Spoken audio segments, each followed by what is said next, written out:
दोस्तों नमस्कार। Colonel Ajay, CEO Ajay astro money group, first global astro finance digital channel से आपसे मुखातिब होता हूं। आज 28 जुलाई सन 2026। दोस्तों आज के इस एपिसोड में, महत्वपूर्ण एपिसोड में हम चर्चा करेंगे सरकार द्वारा चीनी के स्टॉक लिमिट लगाए जाना, साथ साथ अगस्त महीने का चीनी का अधिक कोटा जारी करना है। दोनों ही खबर बहुत महत्वपूर्ण है शुगर व्यापारी एवं शुगर कंपनीज के लिए। जानिए पूरी रिपोर्ट विस्तार से।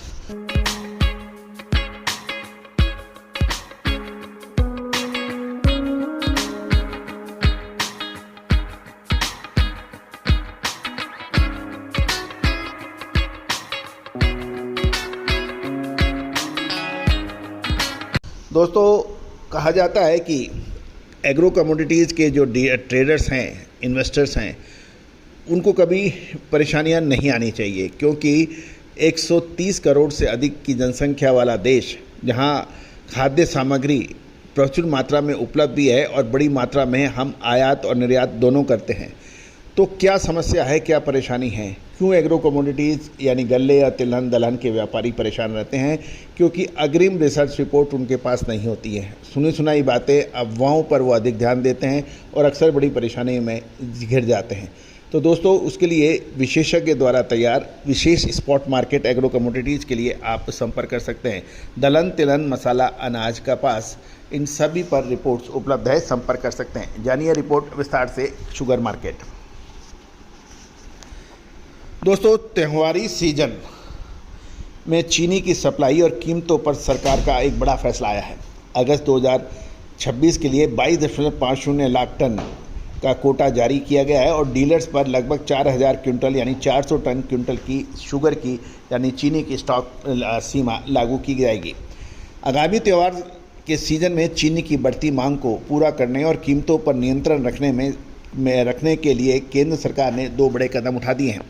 केंद्रीय उपभोक्ता मामले एवं खाद्य एवं सार्वजनिक वितरण मंत्रालय ने अगस्त 2026 के लिए 22.50 लाख टन चीनी का घरेलू बिक्री कोटा जारी किया है। इसके साथ ही बाजार में कृत्रिम कमी और जमाखोरी रोकने के लिए चीनी डीलर्स पर 4000 क्विंटल यानी 400 टन की सख्त स्टॉक लिमिट जारी कर दी है और ये भी साथ साथ किया गया है कि स्टॉक को 30 दिन के अंदर टर्नओवर किया जाना चाहिए, यानी उपलब्ध स्टॉक को 30 दिन के अंदर बेचना अनिवार्य कर दिया है।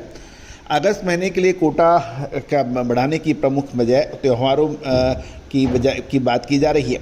सरकार द्वारा अगस्त 2026 के लिए जारी किया गया 22.50 लाख टन कोटा जुलाई 2026 में जारी किए गए 22 लाख टन के कोटे से अधिक है और ये अलॉटमेंट अगस्त 2025 के समान है, जबकि अगस्त 2024 की तुलना में काफ़ी अधिक है।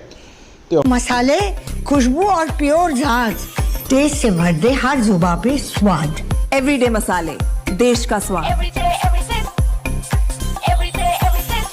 हमारी मांग की भरपाई की बात करें तो अगस्त महीने में रक्षाबंधन, श्री कृष्ण जन्माष्टमी और श्रावण मास जैसे प्रमुख पर्वों के कारण चीनी की खपत में काफ़ी उछाल अक्सर देखने को मिलता है और इस उछाल पे कीमतों पे नियंत्रण करने के लिए सरकार ने सही समय पर ये निर्णय लागू किया है। साथ साथ ये भी ध्यान देने वाली बात यह है कि जुलाई 2026 के दौरान चीनी के दामों में इस करंट महीने में तेज़ी दिखाई दी, जिसका पूर्व अनुमान हमने आपको सबसे पहले दिया था। सरकार की इस कोटा नीति और मानसून के मौसम को देखते हुए अगस्त में कीमतें स्थिर बनी रहने की संभावना है। अब हम चर्चा करते हैं स्टॉक लिमिट की। शुगर डीलर्स यानी चीनी के डीलर्स के लिए बाज़ार में सप्लाई को पारदर्शिता बनाए रखने के लिए यानी ट्रांसपेरेंट बनाए रखने के लिए सरकार ने आवश्यक वस्तु अधिनियम 1955 धारा 3 और चीनी नियंत्रण आदेश 2025 क्लॉज 7 और 16 के जरिए स्टॉक नियंत्रण का आदेश जारी कर दिया है। स्टॉक लिमिट की बात की जाए तो भारत में कोई भी चीनी डीलर एक समय किसी भी स्थान पर 4000 क्विंटल यानी 400 टन से अधिक चीनी का स्टॉक नहीं रख सकता। 30 दिनों के अंदर उसको बेचना भी अनिवार्य होगा। डीलर को स्टॉक प्राप्त होने की तारीख से 30 दिनों के भीतर उसकी बिक्री या टर्नओवर सुनिश्चित करना होगा। साथ साथ सभी डीलर्स को खाद्य एवं सार्वजनिक वितरण विभाग के पोर्टल foodstock.dfpd.gov.in पर अपने स्टॉक की स्थिति नियमित रूप से अपडेट करनी होगी और ये स्टॉक लिमिट 1 अगस्त यानी अगले महीने की पहली तारीख 2026 से 30 नवंबर 2026 तक इफेक्टिव रहेगी। सरकार ने राज्यों को अधिकार व छूट की भी कुछ शर्तें दी हैं। शुद्धता ऐसी जो हर घर की पसंद बने। सुधा महेश ठक्कर, हल्दी के विश्वसनीय निर्यातक। आज ही संपर्क करें। स्टेट यानी राज्यों के पास कड़े नियमों का अधिकार है। राज्य सरकार चाहे तो अपने क्षेत्राधिकार में 4000 क्विंटल से कम स्टॉक सीमा या 30 दिन से कम की टर्नओवर अवधि तय कर सकती है, लेकिन वह केंद्र की तय सीमा को बढ़ा नहीं सकती है। यानी यदि राज्य चाहें तो 4000 क्विंटल से कम की स्टॉक लिमिट लागू कर सकते हैं और 30 दिन की जो अनिवार्य शर्त है उसमें कटौती कर सकते हैं, लेकिन बढ़त नहीं कर सकते। अब किन्हें कुछ लोगों को छूट भी है। उन्हें वो आप जान लेते हैं कौन से ऑर्गेनाइजेशन को छूट है।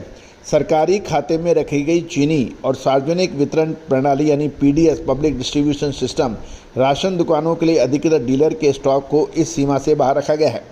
साथ साथ बल्क कंज्यूमर्स, खाद्य प्रसंस्करण, कन्फेक्शनरी और ब्रेवरेज बनाने वाले औद्योगिक उपयोगकर्ताओं पर यह संख्यात्मक स्टॉक लिमिट सीधे तौर पर लागू नहीं होगी, क्योंकि यह आदेश मुख्य रूप से व्यापारी और डीलर्स के लिए तय किया गया है।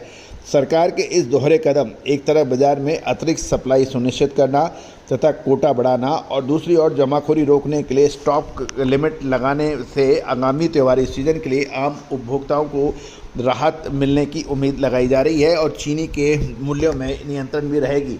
लेकिन अब देखना यह है कि अक्सर नियंत्रण और बाजार दोनों साथ साथ भी चलते हैं और विपरीत भी चलते हैं।